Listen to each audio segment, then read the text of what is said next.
wife who's at another event at the Art Walk.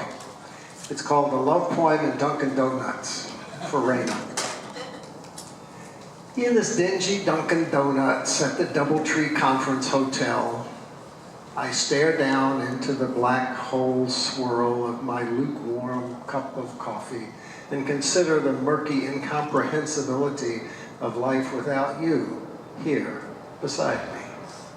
If this relatively useless professional travel is of any value, it is that it reminds me of warmer, sunnier coffee mornings, ones with you in them, how you cradle your Chicago souvenir cup across the bed, how the Sunday paper crumples towards you, how your shoulders so beautiful in your cut-off shirt, how your laugh is sweeter than this donut on its sad paper plate.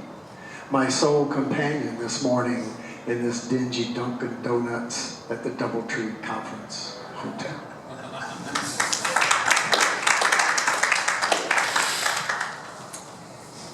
But when I named this event, "You Do Not Have the Right to Remain Silent," I wasn't thinking of just poetic expression.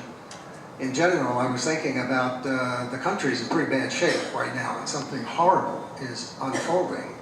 And I think this might be what fascism in America could look like. And if any of you are Donald Trump supporters, I'm sorry, but fuck you. This is really important, and I do not have the right to remain silent. This is called American Politics, 2016. It's the first time I've read it. It's a twisted cross. It's the direction of the four winds. Sometimes it's a field of red and blue, X's and stars and white bars to tell those people they're not welcome. And sometimes, and now, it's him. When he started, we thought it was funny, but it's not funny. It's a sucker punch in the face of democracy. It's stress. It's traumatic stress, and it's not post or pre, it's right here, right now, and you do not have the right to remain silent. It's a big party you're not invited to. Super rich cock brothers pouring crude oil in the punch bowl and showing pictures of lions they kill for fun. It's a disruptive leadership guru rappelling down his own skyscraper to entertain his wealthy pals. It's a coal baron paying chump change fines to regulators so nobody sees the black lung carbon monoxide particulate soup his wage slavers' lungs have, and you do not have the right to remain silent. It's a once-in-a-lifetime opportunity, my friends, to be Indiana Jones and say, I hate those guys.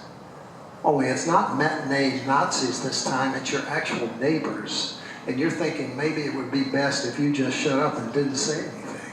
So you sit there half the night listening to the wind rustle the trees. You can't get exactly what they're saying.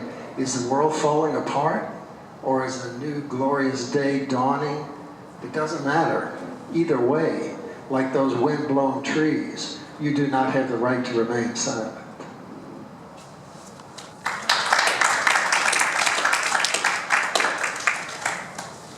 And on the same theme, this is more confessional, when I should have spoken up. It's called What Isn't There? And it's there's an epigram that I got from Johnny McIntyre, by way of Johnny McIntyre from Miles Davis. Don't play what's there, play what isn't there. It sounds so easy when Miles says it. Be cool, risk everything, shoot up, push the edge, make great art. Art we'll still talk about and wonder after 50 years. But it's not that easy playing what isn't there. You have to practice, practice, practice. Replay some big mistake over and over. Like that time in junior high school when the cool guys tortured the weird kid, the one who always had to touch the wall when he went from class to class. And you kept your mouth shut. Play that kid. Play that kid. Play that kid killed himself. And play you. You kept your mouth shut. You weren't there.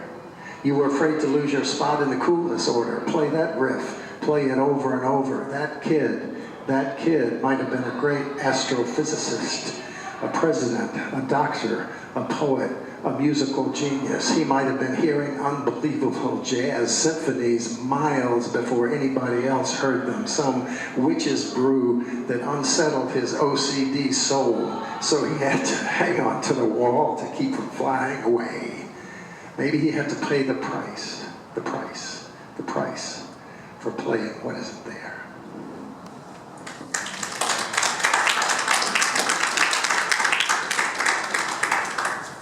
Since I'm the timekeeper, I guess I should ask one more. Say yes. Okay. This is called What Does a Poem Want? I think Bill's heard it before. Kurt Vonnegut's rule for fiction is every character has to want something, even if it's just a glass of water. But what does a poem want? Nick Muska's rule for poetry is it has to be as good as a deep conversation with dear friends. A poem wants that, for sure, and more. You know that old joke, how many poets does it take to change a light bulb? 4. One to curse the darkness. A poem wants that. There's so much darkness, cursing comes so easy. One to light a candle. A poem wants that, but that's harder. Corniness lurks there like a Hallmark card. One to show off. A clever light bulb sestina, art for art's sake. And one to do the actual work. One to go to Home Depot, buy the bulb and screw it in. But a poem wants even more. It wants to be as sweet as a sun-dried cherry tomato in midsummer. Somebody down the street from me plays the trumpet on hot afternoons. Muted, soulful.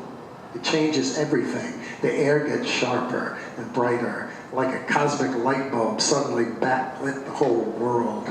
That's what a poem wants.